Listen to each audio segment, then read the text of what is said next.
तो ये जो रेबीज का डर है, ये खौफ है, ये शुरू कहां से हुआ?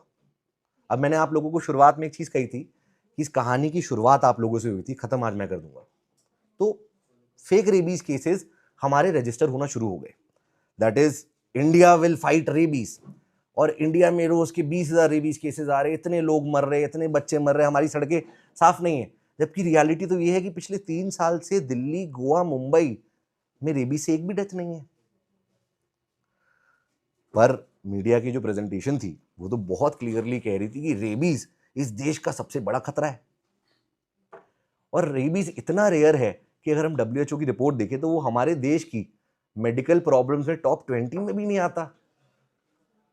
अगर हम रोज की बात करें, अगर हम सालाना बात करें कि किस कारण की वजह से हमारे देश में डेथ्स होती हैं, तो एयर पोल्यूशन की वजह से हमारे देश में हर साल 15 लाख डेथ होती है।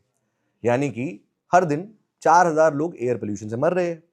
रोड एक्सीडेंट और सुसाइड से हर साल कम से कम 2 लाख लोग मरते हैं, यानी कि 550 लोग रोज मर रहे हैं। मर्डर से ऑलमोस्ट 30,000 लोग मर रहे हैं। पॉवर्टी और अनएम्प्लॉयमेंट से 10 लाख लोग सालाना मर रहे हैं। यानी कि हम जब बात कर रहे हैं तो शायद आज दिन के एंड तक 2700 लोग मर चुके होंगे। हमारे देश का जो मेडिकल इंफ्रास्ट्रक्चर है, जो हमारे देश की सैनिटेशन है और हेल्थ क्राइसिस है, उससे अप्रोक्सीमेटली 16 लाख लोग साल के मर रहे हैं।